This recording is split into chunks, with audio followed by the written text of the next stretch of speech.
오늘 함께 보실 말씀은 사도행전 19장 23절에서 41절까지의 말씀입니다. 자리에서 일어나셔서 사도행전 19장 23절에서 41절까지 한 절씩 교독하겠습니다. 그때쯤 되어 이 도로 말미암아 적지 않은 소동이 있었으니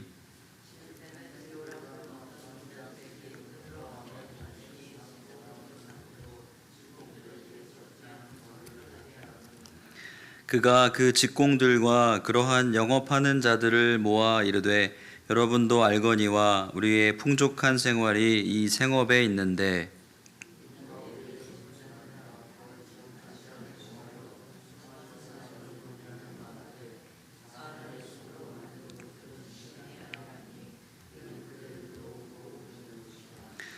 우리의 이 영업이 천하여질 위험이 있을 뿐 아니라 큰 여신 아데미의 신전도 무시당하게 되고 온 아시아와 천하가 위하는 그의 위엄도 떨어질까 하노라 하더라.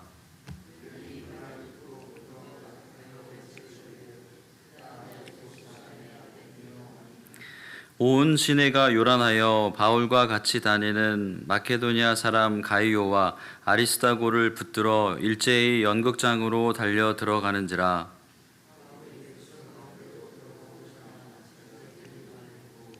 또 아시아 관리 중에 바울의 친구된 어떤 이들이 그에게 통지하여 연극장에 들어가지 말라 권하더라.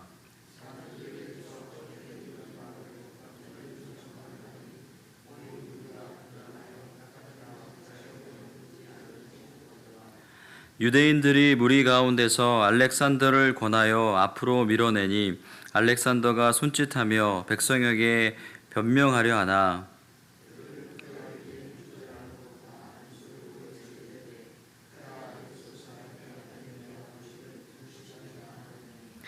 서기장이 무리를 진정시키고 이르되 에베소 사람들아, 에베소시가 큰 아데미와 제우스에게서 내려온 우상의 신전지기가 된 줄을 누가 알지 못하겠느냐?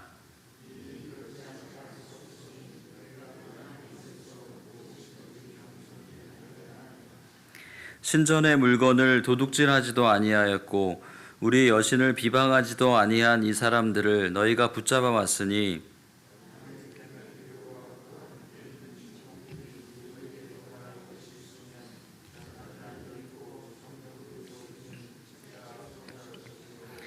만일 그 외에 무엇을 원하면 정식으로 민회에서 결정할지라.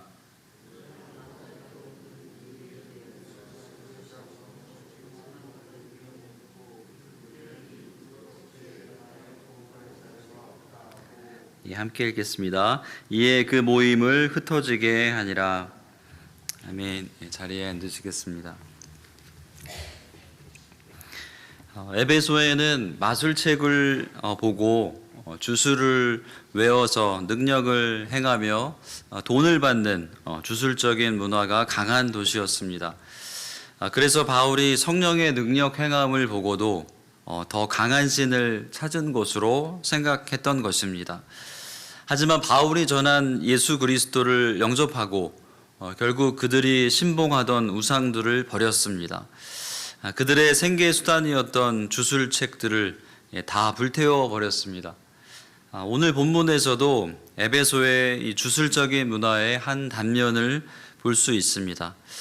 데메드리오라는 은을 가공하여 우상을 만드는 사람의 이야기가 이어집니다. 에베소는 바울이 전한 도로 인하여 예수 그리스도로 인하여 소동이 일어났습니다. 그 소동의 주범이 또 은장색 데메드리오입니다. 23절부터 25절까지를 세 번역으로 읽어드리겠습니다. 그 무렵에 주님의 도 때문에 적지 않은 소동이 일어났다. 데메드리오라고 하는 은장이가 은으로 아데미 여신의 모형 신전들을 만들어서 직공들에게 적지 않은 돈벌이를 시켜주었다. 그가 직공들과 이런 일에 종사하는 사람들을 모아놓고 말하였다. 여러분이 아시는 바와 같이 우리는 이 사업으로 잘 살고 있습니다.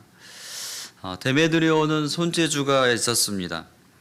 그의 손재주를 활용해서 은으로 아데미 여신의 신전 모형을 만들어 파는 비즈니스를 했습니다. 그와 그의 직공들에게 이 모형은 효자 아이템이었습니다.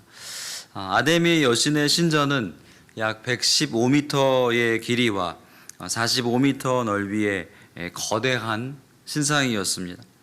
고대 세계 7대 불가사의 중에 하나로 여겨졌습니다. 그리고 아데미 여신은 올림푸스 신들의 왕인 제우스의 딸입니다. 그리스 로마 신화에 등장하는 그 여러 신들도 서열이 있습니다. 제우스는 올림푸스의 왕이죠. 그의 딸이 아데미 여신입니다. 그러니 아데미 여신의 이 신전 모형은 잘 팔리는 아이템일 수밖에 없었습니다. 그런데 그들의 비즈니스에 문제가 생긴 것입니다. 신상 모형이 더 이상 이제 팔리지 않습니다. 어쩌면 효능이 다했다라는 이야기가 돌았을 수도 있습니다. 그 이야기는 바울 때문입니다. 바울이 전한 예수 그리스도라는 신 때문입니다. 그래서 은장색 데메드리오는 다시 비즈니스를 살릴 방법으로 사람들을 선동해서 바울을 향한 적대감을 불러일으킵니다. 혐의를 붙여서 군중들 앞에서 공개 재판을 하려고 합니다. 그 혐의 내용이 27절입니다. 그러니 우리의 이 사업이 명성을 잃을 위험이 있을 뿐만 아니라 위대한 아데미 여신의 신전도 무시당하고 또 나아가서는 온 아시아와 온 세계가 숭배하는 이 여신의 위신이 땅에 떨어지고 말 위험이 있습니다. 데메드리오의 사업의 위기가 찾아왔는데 그 원인을 그 여신의 위험을 떨어뜨리게 만든 바울에게 떠넘기려고 한 것입니다. 바울이 손으로 만든 신은 신이 아니다라고 말했기 때문입니다. 그것은 우상숭배라고 했기 때문입니다. 에베소의 군중들은 선동에 넘어갔습니다. 자신들의 생계가 위협받을 뿐만이 아니라 에베소뿐만이 아니라 천하가 위하는 온 세계가 위하는 섬기는 아데미 여신을 바울이 공격하고 있다고 생각했기 때문입니다. 데메드리오의 의도대로 군중들이 분노하기 시작합니다. 군중들은 점점 더 격분해서 바울의 일행인 가이오와 아리스타고를 붙잡아서 극장으로 몰려 들어갔습니다. 이 당시 에베소의 극장은 주석에 따라서 조금씩 다르지만 약 12,000명에서 많게는 25,000명 정도를 수용할 수 있었다고 합니다. 그런데 그 많은 사람이 국장에 군집한 사람들이 분노에 가득 차서 바울의 일행을 연행해 왔지만 정작 왜 이렇게 해야 하는지 모르는 사람도 많았다라고 기록합니다. 32절 말씀입니다. 극장 안에서는 더러는 이렇게 외치고 더러는 저렇게 외치는 바람에 모임은 혼란에 빠지고 무엇 때문에 자기들이 모여들었는지조차 알지 못하는 사람이 많았다. 군중들은 소란의 목적도 모르고 왜 극장에 모여들었는지 영문도 모른 채로 몰려든 것입니다. 그런데 이 소동은 바울과 에베소에 사는 그 이방인들 간의 소동으로 그친 것이 아니라 에베소에 사는 유대인들에게도 영향을 끼쳤습니다. 유대인들에게도 영향을 끼친 이유는 당시 로마 제국이나 에베소 군중의 눈에는 유대교와 바울이 전하는 예수 그리스도에 대한 메시지가 비슷해 보였기 때문입니다. 둘 다 유대교도 그렇고 유일하신 하나님을 그리고 바울은 예수님이 유일한 구세주시라고 말했기 때문입니다. 둘 다 우상을 부정하는 유일신 신앙이었기 때문에 에베소에 살고 있던 유대인들은 바울 때문에 생긴 이 거대한 분노의 화살이 아직 예수님을 영접하지 않은 그 유대인들이 또 있었는데 그 분노의 화살이 유대인들에게로 돌아올까봐 두려웠습니다. 극장의 군중 심리로 모인 사람들이 바울 일행과 예수님을 믿지 않은 유대인들 전체를 타깃으로 삼아서 보복할 수 있었기 때문입니다. 그래서 유대인들은 자신들은 바울이 전하는 기독교와는 무관하다는 점을 알리려고 했습니다. 이 일에 떠밀려서 총대를 맨 사람이 알렉산더입니다. 33절 말씀입니다. 유대 사람들이 알렉산더를 앞으로 밀어내니 군중 가운데서 몇 사람이 그를 다그쳤다. 알렉산더가 조용히 해달라고 손짓을 하고서 군중에게 변명하려고 하였다. 유대인들이 어떻게 한 것입니까? 알렉산더라는 인물을 슬쩍 이렇게 앞으로 밀어냈다고 기록하고 있습니다. 알렉산더는 손짓을 하면서 군중에게 잠잠게 한 다음에 저 바울 일행과는 극장에 지금 잡혀온 그런 바울 일행과는 우리는 아무 상관이 없습니다 라고 변명하려고 한 것입니다. 그럼에도 군중은 알렉산더도 역시 유대인이라는 사실을 알아차리자마자 그의 말을 한마디로 차단해 버렸습니다. 에베소 사람들의 눈에는 바울이나 유대인이나 똑같이 아데미 여신을 신으로 여기지 않는 부류로 보았기 때문입니다. 결국 군중은 알렉산더도 무시하고 더 크게 아데미를 연호합니다. 무려 2시간 동안이나 아데미 여신이여 하고 여신의 이름을 외쳤다고 기록하고 있습니다. 오늘 본문의 후반부는 어떻게 이 에베소에서의 소동이 그치게 되었는지를 말해줍니다. 35절부터 37절까지는 공동 번역으로 읽어드리겠습니다. 드디어 에페소 시장이 군중을 진정시키고 나서 이렇게 말하였다. 에페소 시민 여러분, 이 에페소시가 위대한 여신 아르데미스의 신당과 제우스 신의 아들을 숭배하는 도시라는 것을 모르는 사람은 하나도 없습니다. 이것은 아무도 부인할 수 없는 일이니 여러분은 진정하고 절대로 경솔한 행동을 하지 마십시오. 여러분이 끌고 온 이 사람들은 우리 신당의 물건을 훔친 일도 없고 우리 여신을 모독한 일도 없습니다. 에베소의 시장이 나섰습니다. 데메드리오가 선동한 사람들의 말을 들어보니 문제가 유대인들까지 얽히고 설켜 있지만 바울이 범죄한 사실은 데메드리오가 고발한 내용대로 바울이 어떤 범죄한 사실은 확인되지 않은 것입니다. 바울 일행이 신당의 물건을 훔친 일도 없고 아데미 여신을 모독한 일도 발견할 수 없었습니다. 그냥 예수 그리스도의 복음, 하나님의 나라의 말씀을 선포한 것뿐입니다.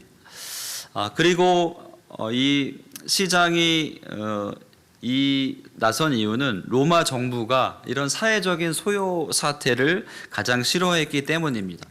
40절 말씀 세번역으로 읽어드리겠습니다. 우리는 오늘 일어난 이 일 때문에 소요죄로 문책을 받을 위험이 있습니다. 우리는 이 소요를 정당화할 수 있는 아무런 명분이 없습니다. 데메드리오가 어쩌면 이 바울 일행이 본인들의 그 돈벌이를 못하게 했는데 그거를 아데미 여신을 모독하고 있다고 어쩌면 명분을 만들어서 이렇게 군중들을 선동했지만 아무 죄도 문책을 받을 아무런 명분이 이 소요를 정당화할 수 있는 아무런 명분이 없다고 이렇게 시장이 얘기하고 있는 것입니다. 에베소 시장이 보기에는 지금 에베소 극장에 모여 있는 것은 엄연한 불법 집회이니까 서둘러 해산하라는 것입니다. 괜히 에베소에 소동을 일으켜서 로마 정부에 책 잡히기 싫었던 것입니다. 그래서 결국에 극장에 모인 사람들이 해산되고 이 갈등이 바울이나 유대인의 힘이 아니라 중간에 보면 바울이 그 극장에 가서 그렇게 가려고 했지만 친구와 주위 사람들의 만류로 가지 않았던 것을 저희가 본문을 읽었습니다. 그렇게 바울이나 유대인의 힘이 아니라 에베소 시장의 중재로 해결이 되었습니다. 말씀을 갈무리합니다. 우리의 삶과 사역의 현장에서 정확한 요인이 뭔지도 잘 모르게 되는 그러면서 분노의 감정에 휩싸일 때가 있음을 봅니다. 그리고 바울이 이 상황을 직접 이렇게 해결하려고 했지만 또 다른 방법으로 문제가 해결되었던 것도 말씀을 통하여서 보게 됩니다. 우리의 삶과 사역에서 결국은 또 하나님의 방법으로 해결해 주심을 경험할 때가 있음을 봅니다. 오늘 기도하실 때에 우리의 삶과 사역을 한번 돌아보시길 바랍니다. 우리의 삶과 사역이 정말 말씀과 성령으로 인도함 받고 있는지, 아니면 내 생각과 사람의 방법대로 그렇게 하려고 한 것은 아닌지, 때로는 사람의 방법을 내려놓고 하나님의 방법을 구하는 저와 여러분들이 되시기를 축원합니다. 우리가 기도할 때, 우리가 하나님께 간구할 때 우리에게 말씀을 통하여서 또 다른 사람들을 통하여서 우리의 기도에 응답하실 하나님을 신뢰하며 오늘도 그 하나님께 간절히 기도하는 시간 되시기를 축복합니다. 기도하겠습니다. 사랑의 주님, 이 아침에도 우리를 주님의 예배당의 성전에 불러주심에 감사드립니다. 우리의 삶과 사역에 아데미 신전과 같은 어쩌면 거대한 방해의 세력이 있을지라도 하나님의 방법으로 이겨낼 수 있게 도와주시옵소서. 2026년도 하나의 중간을 지나고 있습니다. 또 어제 선교 파송 예배를 드린 대로 파라과이 선교팀과 도미니카 선교팀이 선교를 떠납니다. 또 대표기도 해주신 대로 또 선교 기간 내내 하나님께서 인도하여 주시고 한 분 한 분 보호해 주시옵소서. 이번 달 말에 VBS도 계획되어 있습니다. 예년과 다르게 fully VBS를 하지는 못하지만 하나님의 은혜만은 정말 가득히 부어주시고 하나님의 말씀이 자녀 세대들의 마음속에 fully 심기어지게 하여 주시옵소서.